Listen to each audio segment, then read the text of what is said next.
Hello, and welcome to Your Life Matters Soul Connection podcast with moi, Junie Swadron, and today's special guest is Heather Kent. Hello, Heather. Hi, Junie. Thank you so much for having me. It's so Oh, nice to see you. it's so nice to see you too. It's been a while since Washington, D.C. Heather and I, we wrote books. You were my cohort at the same time. That's And great. yeah, and now you've written two, and hmm we're here today to talk about them. So let me introduce you first, okay? Perfect. Thank you. Okay, so Heather Kent is a registered psychotherapist with a training background in trauma assessment and treatment.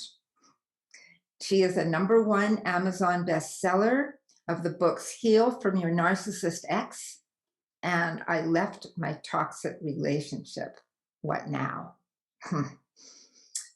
Much of her professional practice is focused on helping clients through the process of recovering from the trauma and PTSD of abusive relationships. Having survived her own experience in an abusive relationship, Heather soon came to realize that many other women and men find themselves in the same situation. And it leaves them feeling broken, ashamed, and paralyzed by fear. Heather combines her experience from her previous teaching career with her integrative therapeutic approach to counseling. Through her virtual programs, speaking engagements, workshops, and retreats, Heather is able to serve a large population of clients who want interactive guided support from a licensed professional while they navigate their way through trauma recovery from an abusive relationship and begin the next phase of their lives with safety and confidence. Whew. Heather currently resides in Ontario. So, wow, that's quite the resume. And so needed, so necessary what you do. Narcissism has been kind of a buzzword, and a hot topic for a while now. And so can you tell us, what is narcissism? And so I will briefly refer to the DSM-5, which is the American Psychological Association's statistical manual for diagnosis, which talks about the necessary criteria that have to be present, and there's 9 of them in total, and you only have to have 5 of them in order to be deemed to have narcissistic personality disorder. And so those criteria highlight things like grandiosity, inflated sense of self-importance, thinking that they are above the law, that the rules do not apply to them. But a hallmark one, of course, is a lack of empathy for others, the inability to consider how others may feel in any given situation. They also lack the ability to take responsibility for their actions, to admit that there's any kind of accountability or possible wrongdoing, and a deep insecurity that underlies this inflated, grandiose image that they project out to the world. And while that is absolutely accurate, I do also find it to be quite limiting because there are other sort of subtypes of narcissistic personalities that exist that the DSM-5 fails to highlight. And so I actually prefer the Mayo Clinic's definition, which includes the more kind of vulnerable and insecure side of what narcissistic personality looks like. And so with that, I'll just quickly highlight sort of the 4 main categories of narcissistic personalities, because I think this is what helps us to be less confused about it. Because we do see what's most often projected, certainly, in politics and in the movies and on TV, is that more kind of grandiose, over the top, look at me, I want to be in the spotlight, I'm amazing, I'm wonderful kind of personality. Sure. So I think that's what makes it confusing for people because when you're in these abusive relationships, it may not look like this grandiose picture. Right. And when it does, it seems like those mm, qualities are so obvious. You wonder if that's the case, how why people would stay and how Mm. long they would stay. So I'm curious to know what the other qualities are or distinctions are that perhaps it's the Mayo Clinic that gives us more of a another side of narcissism. In my most recent book, which talks about narcissistic abuse specifically, I highlight the four different kinds. Of course, there's the grandiose narcissist, the overt one, and this person, reports high levels of happiness actually because they think that everything's fantastic. They think they're fantastic. They think everything around them is great. They think everyone loves them, despite their partners possibly being very unhappy. They just don't notice, nor do they care. They think everything's wonderful. And so they actually feel like everything's grand. When you look at the sort of next really common subtype, they are kind of the opposite. So we call these covert narcissists. And they are highly, highly insecure. And they actually, still have that high level of grandiosity, but it's really internalized. So they believe that they are better than others and that they are due certain things, but they are so desperately terrified of criticism from others that they do not want to draw attention to themselves, which is really opposite of what, that grandiose idea of wanting to be the center of attention and wanting to get that admiration from others all the time. The covert narcissist is really insecure, very hypersensitive, and is constantly kind of on the lookout for perceived slights or possible criticisms. And so they are desperate to not be in the spotlight because they do not want to draw negative attention to themselves. And so they actually report high levels of depression, of anxiety.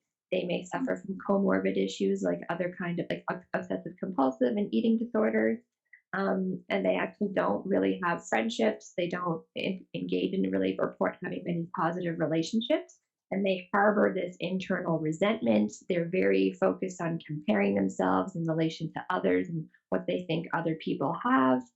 And so, and again, they are so like desperately unhappy and depressed and anxious all the time. And their partners who are very empathetic and very compassionate and very giving kind of get sucked into this sort of codependent cycle, desperately trying to fix things, and they feel responsible for their partner's happiness. Um, And and you may also find that the person in your life may not only fit into one category. Sometimes they'll kind of swing between things. So that's the covert narcissist. What I went through was an experience with what we call a communal narcissist. And these are really tricky because on the surface, they appear to be really great, high quality human beings because they are very easy to talk to. They're highly social. They have appropriate social graces. They appreciate agreeableness and they are easy to, you can work on a team with them and they are highly involved in their community. Maybe they are volunteering with organizations. Maybe they sit on a board of directors. Maybe they donate large amounts of money to charity. Maybe they coach the local hockey team for kids. Whatever it is that they're doing, it all looks on paper to be like, wow, this is a really great person. But the motivation behind the actions is where the problem lies. And the motivation behind these actions is not to be a good person and to give back and to help people. The motivation behind these actions is to be recognized for their actions and for their contributions. And so a narcissist doesn't ever do anything unless there's going to be some gain. And so everything is done in the light of winning. How do I win the conversation? How do I win the argument? How do I have control over the situation? How do I get that recognition? because what they are constantly in need of, regardless of the kind of narcissist that they are, is external validation from others. And we call that narcissistic supply. And there's never enough supply. They're constantly needing more. And then finally, we have the most dangerous kind of narcissist, and we call these malignant narcissists. And these kind of swing to the most extreme end of the continuum, where they are kind of in that dark triad of psychopathy, Machiavellianism, sociopathic behavior, where these narcissists, have all the same traits as a typical narcissist would, but they also have this level of cruelty and this almost like a sadistic pleasure that they get in purposefully inflicting pain on others. They go out of their way and make it their mission to destroy other people at whatever cost. Again, the ends always justify the means. And so these people are, I'd say, the most psychologically damaging because they are fixated on making it their purpose to harm others. So, Heather, can a narcissist actually ever be healed? Is that possible? So the short answer is yes. However, there are many caveats that go along with that. First of all, you would have to get the narcissist to admit that they have a problem, kind of incongruence with their false self that they've created, right? Sure. Because of their insecurity and that inner fragility that they are desperately trying to hide from the world. So they've created this sort of false self, this projection of who they really wish that they were, which is a perfect person that everyone loves and wants to admire.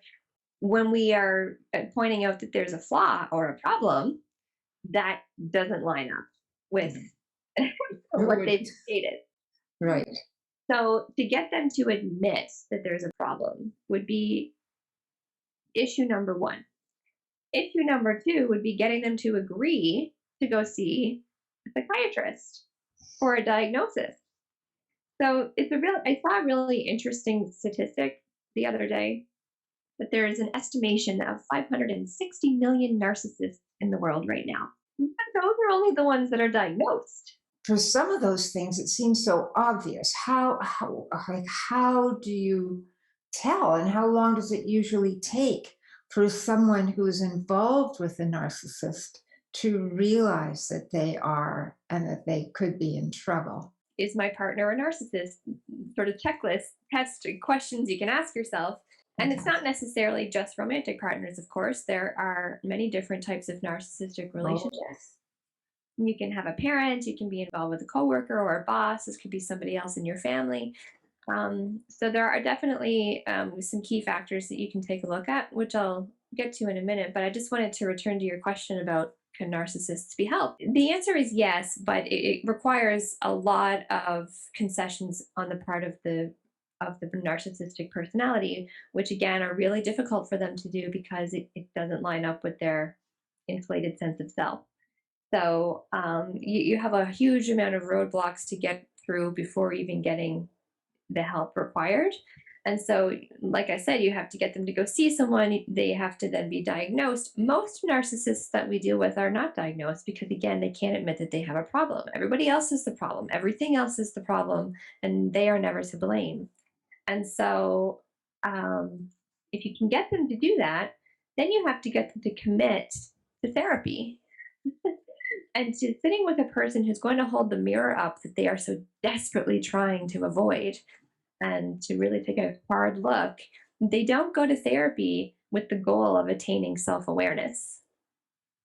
They typically go to therapy with the goal of, blaming somebody else for their problems. Proving the other person's wrong. Right. Yeah. Right. So how on earth did they get those stats? With the people who have received diagnoses. So this is the reported cases. So I would argue that the number is actually much, much higher than 560 million people. And there was actually an article in Psychology Today in the periodical. I think it was in January, and the article was titled "Can Narcissists Be Helped?" And so it's highlighted that yeah, they can be, but it requires like a huge commitment. It's a very long road, and there are several steps that they have to go through. I think there's 12 or 13 steps to their recovery from this personality disorder. They don't even learn about empathy for others until step 8. So there's just an enormous amount of work. And of course, it's always, if you speak to a therapist who works with narcissists, it's often one step forward, 5 steps back, because you're constantly battling that ego, that insecure, that fragile self. And so it's a very frustrating and time consuming endeavor.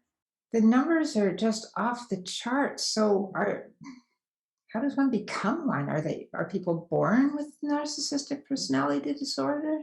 No, however, as you know, there's lots of genetic predispositions to developing certain mental health challenges, right? So, anxiety and depression. Of course, there's all kinds of comorbid issues like coexisting diagnoses that could exist that are all like narcissist adjacent. So yes, they might have obsessive compulsive tendencies. Yes, they could be depressed. Yes, they could have mood disorder or anxiety or an eating disorder or whatever. But all of that is sort of underlying all of that is the real heart of the issue, which is the narcissism. And so if you are raised by a narcissistic parent, for example, that would very much increase the likelihood that you could become one as well.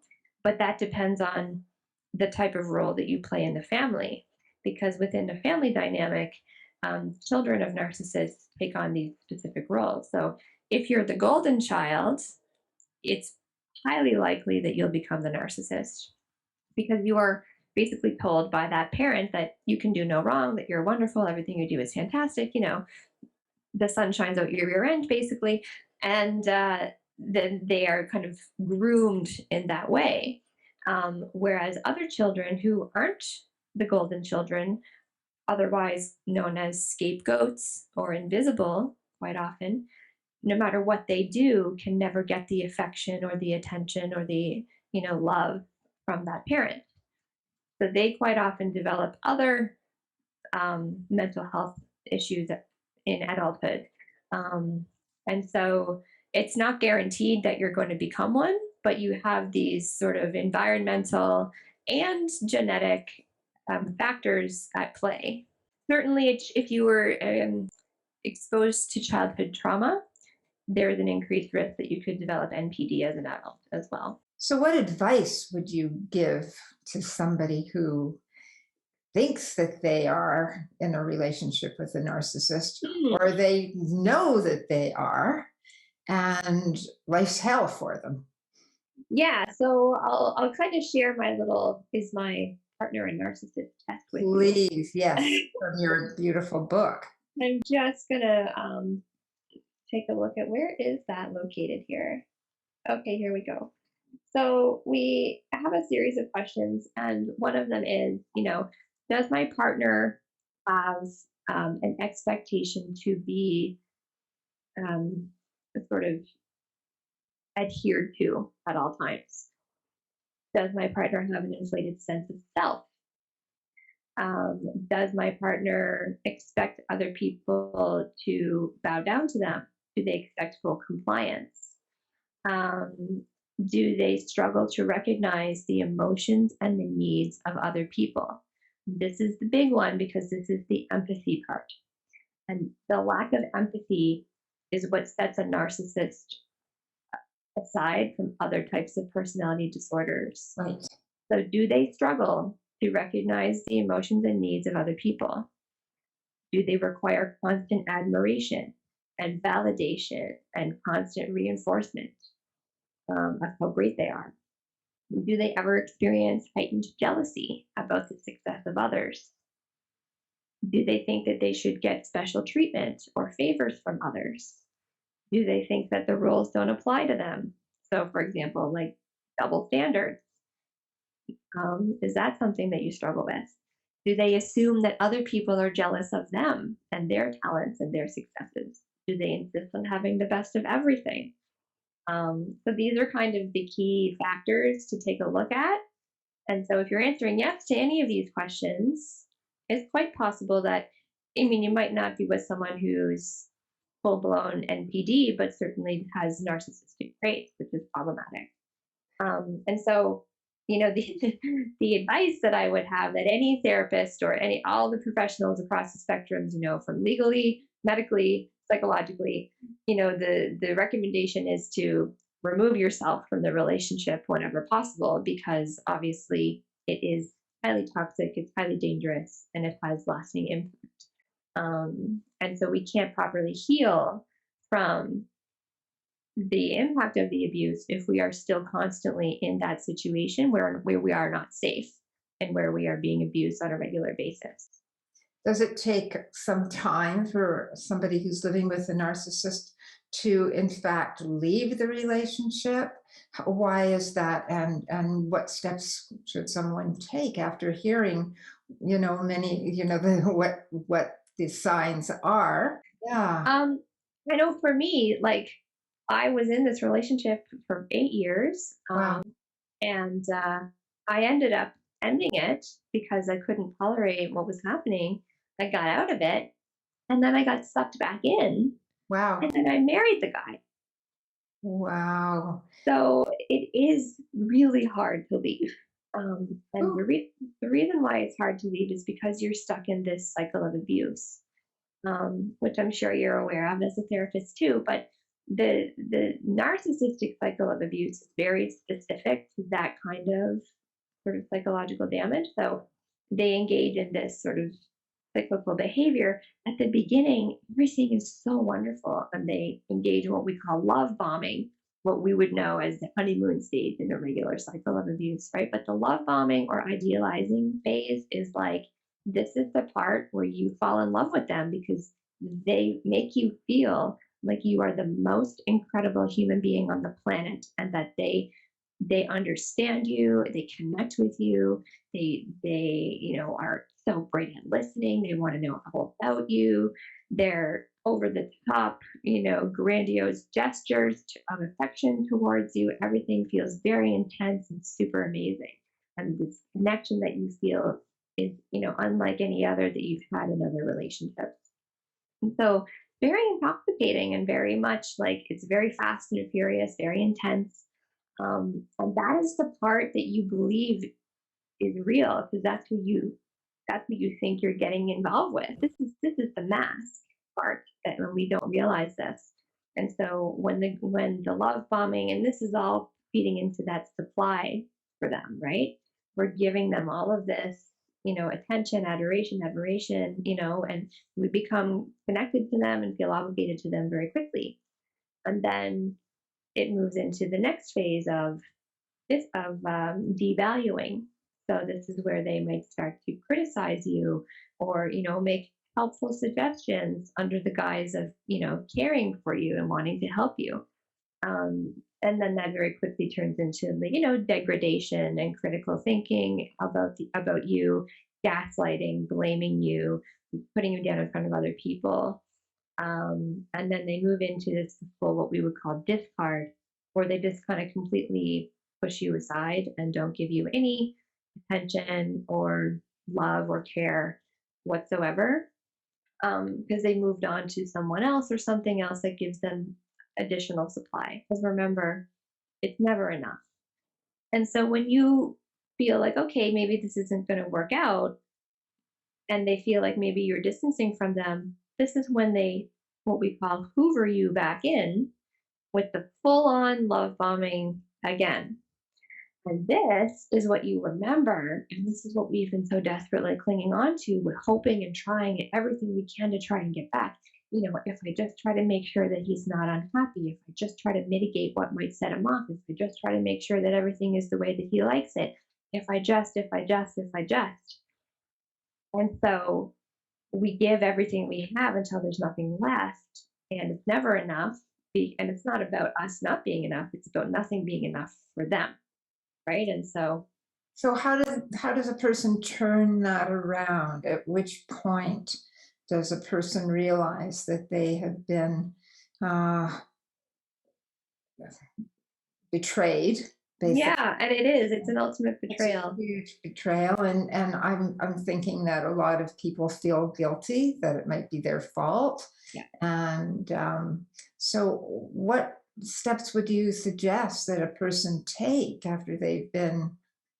It's kind of like a battered wife or whatever Yeah. it is, no matter what the relationship is, feeling battered and bruised and worn out and exhausted, and I imagine quite afraid, right? And so, how does one actually leave when they make it almost impossible? Well, it's highly terrifying. I will say it certainly was for me, because you Mm, never know, what's the retaliation going to be, how you're going to get exactly. punished. Yeah. And so you just have to anticipate that there is going to be retaliation, but then you also need to evaluate, do I want this to be the rest of my life? Is this how I want to live my life? And for Right. me, that answer was a resounding no. Like, this is not what I want, and this is not what I thought I was going to become. And because you are very much a shallow, not a shallow, hollow, version of who you used to be. And so knowing that this is not what you thought was going to be, and if you picture living this way until the end of your days, well, for me, that was the part that was like, okay, no, I can't do it. Like, there's absolutely no way that I could continue. And so it's a really difficult choice, and it's very scary, and it's very hard to make. And sometimes it requires planning, because quite often they will be financially controlling as well. And so you have to sometimes create a plan. And I have some clients, we came up with these great names, Operation Get Out or Operation Break Free. And like, just these step by step kind of plans of getting things in place so that they could leave, and then So, going through the process. so I imagine then the best solution is to have help, someone like Absolutely. yourself, to guide them to have Operation Get Out now, and and know how, so they can do it somehow safely, so they can do it so they're not at risk, or at Hmm. least the minimize and the risk, Yeah. and that they would need all the support they could possibly get. Thank goodness there are people like you. They hold up your books. If you, Oh, so we yeah. can So see your book. this is the book that I wrote with you. I left my toxic relationship. Now what? Uh, Yes. Now and what? It's so important. Like, I left my absolutely. toxic relationship. Where do I go from here? I've spent years thinking that I was in love, or the person I was with is the person that I'm going to be with forever. It turned out to be hell on wheels. Finally got out. What now? That is Yeah, such a good, important question. absolutely. And so the first book really focuses on kind of rebuilding your life. But then I found that so many women, and actually men too, were coming with this very specific problem of being involved with someone with a narcissistic personality.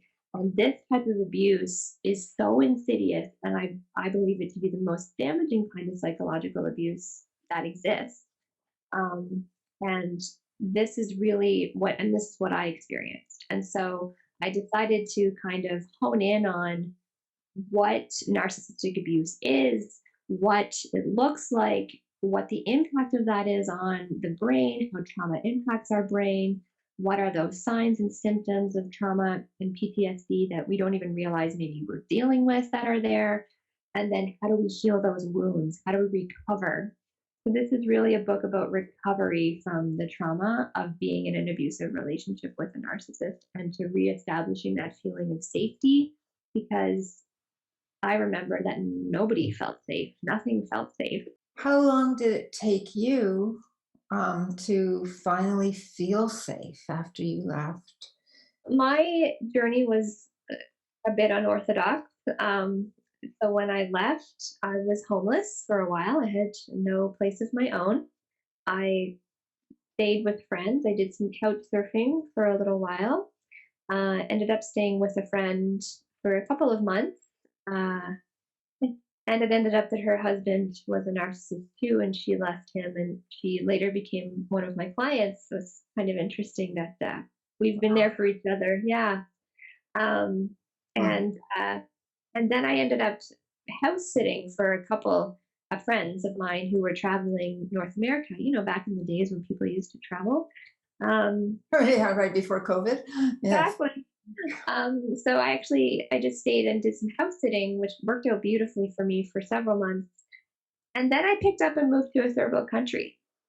Ah, And that was where I did most of my healing. wow. Wow. You completely left the country, you left the culture, and you started brand new. Yeah, and it took interacting with complete strangers in a place that was not like mine, in a culture that was very different, in a language that wasn't mine. It took those relationships to show me that people could be safe again. Because they And were kind, compassionate, caring, and honest lovely human beings. and empathetic.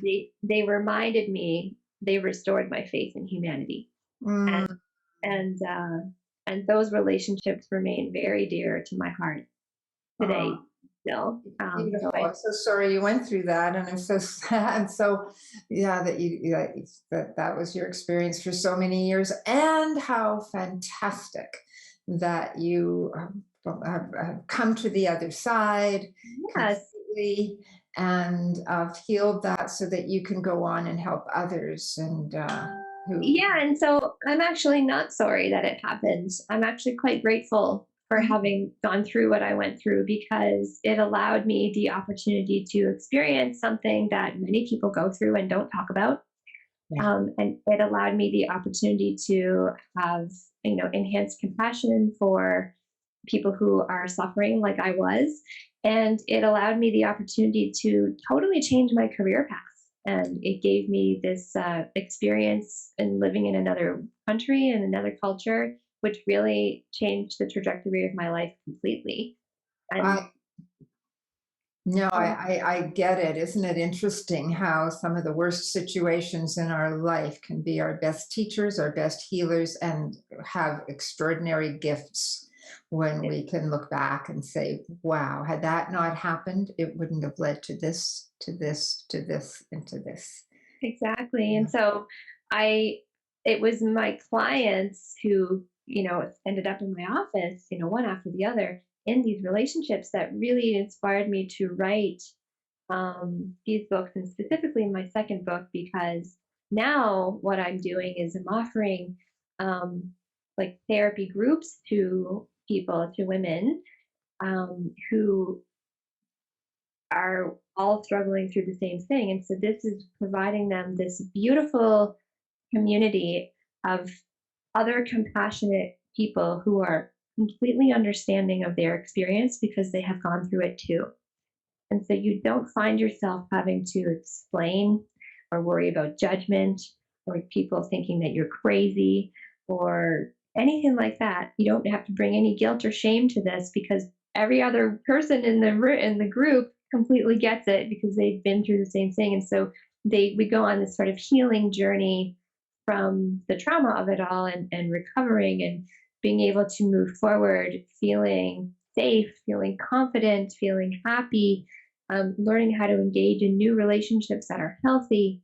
And so this work is just like such a passion project for me, because it's so wonderful to be, it's a privilege really to be able to watch the transformation happen, and to see these women start to thrive um, after terrible experience. Absolutely, to watch them become empowered and start to have, a life again, live Yeah, and to their dreams. rediscover who they were and who they are, and new parts of themselves that they didn't really know that were badass and in there, right? So it's So really exciting. how yeah, and it's beautiful. Anytime that we're in a group with like-minded others who can support us, and we already have the lingo, we know from the inside out what it all feels like, and have tremendous compassion and see at different levels the strengths that people can build upon from one another. Yeah, Uh, and it's so incredibly validating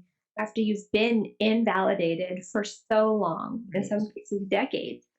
It's so incredibly validating to be, present with others who truly understand your experience. Yeah. How can people reach you? Where will they find you? How can they become part of a group of other women who, Well, the first thing I would love to share is that people who are interested can download my book for free. I mean, if you wanted a paper copy, it's on Amazon, but you can download it for free on my website. and My that website is is heatherjkent.com. easy. So easy enough. It's just my Yes. name. So Yes. you can download my book for free. Both of them actually are there, available for people. And there's also a link on my website to book a therapy consultation with me. So you can book a free session with me directly in my calendar. And there's a link to my calendar on my website as well. So if you feel like any of this is speaking to you, or that you were in the situation, you are in the situation, you've left the situation, but you're still struggling, I would love to hear from you and chat with you and see how I can support you or provide you with anything that might be helpful. It's wonderful that you do the work you do. Thank you so much for being there for countless people who are struggling, who need what you offer. And so I encourage everybody to go to heatherkent.com. Is Heather that J. Kent. Heather J. Kent. heatherjkent.com? Yep. And download those fabulous books and give Heather a call if you want further support so that you're not feeling isolated, alone, scared, and everything else that goes along with being involved with somebody who has a narcissistic personality disorder. And I Absolutely. and I wish you and all the blessings and love in the world. I too have had that experience in my life. I think many people have, Yeah. and it's a hard one. And everything is possible. A new life awaits you. So thank you so much. Are there any last words of wisdom that you would like to offer? Well, I mean, really, it's that you are not alone. And Mm, that is, I think that is an overwhelming feeling that I remember, I know I had. And that feeling of just being utterly alone, even if you have supportive family and friends, they just can't understand your experience unless they've been through it. And you feel very much misunderstood, alone on an island.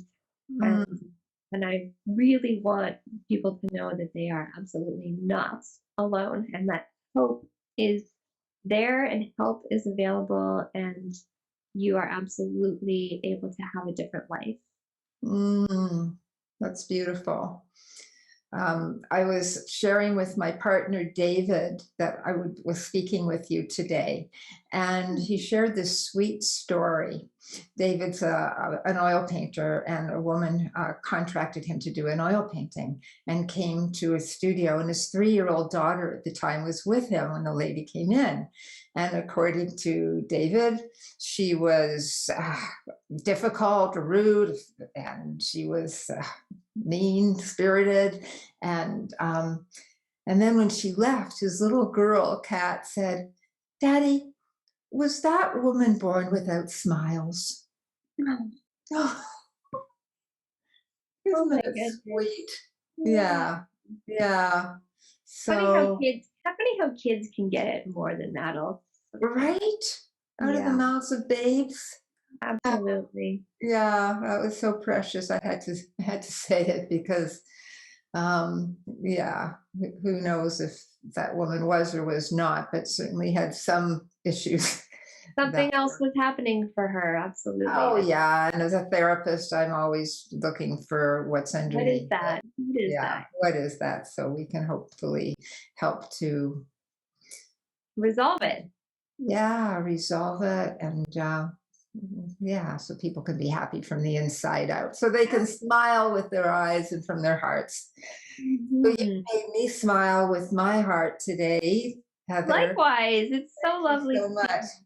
Yeah, it's wonderful to see you again and to see you thriving and helping out so many in the world. So um, we'll talk again soon, I hope. Thank you so much for the opportunity. I loved speaking with you today. And yes, I hope to see each other again soon. Okay, lots of love. Bye for now.